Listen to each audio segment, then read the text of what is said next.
Hola gente, pues hoy te vengo a hablar de un autor peruano tal vez un poco olvidado en la historia de la literatura, pero que para mí es el primer escritor eh, político social de la historia del Perú. ¿Por qué digo esto? Porque en solo dos obras ha plasmado las taras sociales de una generación, de una élite corrupta y apátrida, con una forma que nadie lo había plasmado hasta entonces en una novela, o en dos novelas, vengo diciendo, una inconclusa. Estas novelas son Hombres de Bien y Los Amigos de Elena, la segunda, Los Amigos de Elena, inconclusa, pero que de veras tenía para ser una novela épica, ¿no? La primera novela, Hombres de Bien, trata justamente de la generación de los consignatarios, ¿no? Los del Huánuco, de los tiempos de Echenique.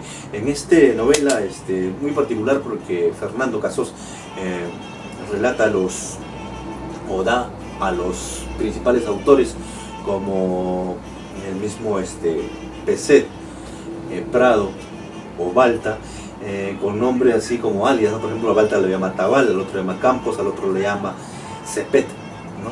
O sea, volteando los nombres, y por ahí también te enteras de otras figuras. A Castilla, por ejemplo, también, que es hombre culpable de esos tiempos de corrupción, en donde se despilfarró toda la plata del guano, lo llama con su nombre, ¿no? Castilla, nada más, es el único, ¿no? Por ahí, ¿no? También criticaría la figura de los Canseco, o a los mismos Gutiérrez, ¿no? Los hermanos Gutiérrez, ¿no? Que también tendría el hombre en su tiempo que dieron golpe de Estado, uno de los golpes de Estado más estúpidos de la historia del Perú. Lo nombrarían al señor Fernando Casós como su primer ministro, por ahí, ¿no? Y es ahí donde por ahí entraría el ostracismo, ¿no? Siendo Fernando Casós un importante diputado en su tiempo, en la década de los 50, de la década de los 50, 60 hasta los 70, su caída como los Gutiérrez. Volvería tiempo después, ya casi en el inicio de la guerra con Chile, pero ya poco solamente para dar discursos inflamatorios de defensa de la patria, pero ya su figura un poco que fue decayendo, ¿no? Justamente por ese episodio oscuro, ¿no? De apoyar a los Gutiérrez. Sin embargo, el hombre que le decían de cariño o como insulto el negro, ya que era mulato, él había nacido en Trujillo, en el norte del Perú, y él criticaba justamente en especial a la élite limeña. En el libro Hombres de Bien critica a esa élite que se benefició de una manera corrupta de todo el dinero del guano, desde el comienzo de la década del 50, 60, ¿no? Que prácticamente lo que fue una bendición para el Perú al final terminó resultando una maldición. Él ahí lo dice ahí, ¿no? Con pelos y señales, cómo algo tan bendito puede provocar la ruina de un país, ¿no? Cómo una riqueza puede provocar eso, ¿no? Algo increíble. Y en la otra novela, Los Amigos de Elena, que es un novelón, comienza como un novelón, pero hasta la página 400 por ahí termina bruscamente, porque parece que por ahí el hombre ya estaba más desesperado con llegar a Perú y abandonaría esa novela, ¿no?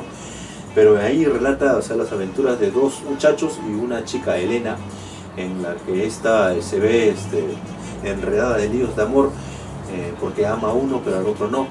Y estos dos chicos que son como militares, ¿no? Uno se ve envuelto en las sucesivas revueltas acá en Perú, en Lima, y otro se ve envuelto también en la develación de episodios funestos, como describe, por ejemplo, el levantamiento de los esclavos negros en la década del 50, ¿no? En Trujillo, lo que conllevó a una masacre indiscriminada de estos personajes, y de luego el cambio de la opinión pública a favor de la liberación de los esclavos, ¿no? Que conllevó en esos tiempos, en la época de Ramón Castilla. Aquí describe ese motín, y a los actores principales con sus propios nombres y con una buena prosa, ¿no? Que de veras me dejó anonadado, porque en esa década mayormente todos tendrían, sobre todo la élite limeña cultural, tendrían ese complejo de imitar a los españoles, ¿no? poco absurdo, ¿no? En cambio, este señor, que si bien escribe con una especie, digamos, me hacía recordar a la prosa francesa de esos tiempos, a la prosa entre Víctor Hugo y por ahí también a los nacientes poetas, ¿no?, de esos tiempos, ¿no? Por ahí, ¿no? Una prosa humanista, se puede decir, ¿no? Porque él humaniza a los esclavos, ¿no? Yo dije que él era, bueno, mulato, ¿no?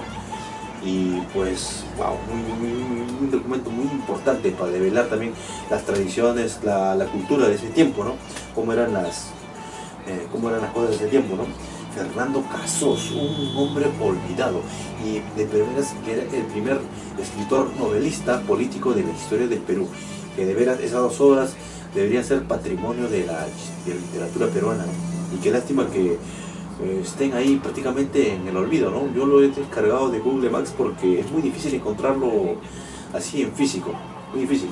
Te recomiendo que lo bajes, pues. Esta es mi recomendación: Fernando Casos, el primer escritor político de la historia del Perú, el trujillano, el negro. Bueno, gente, hablamos, gente, aguante Fernando Casos.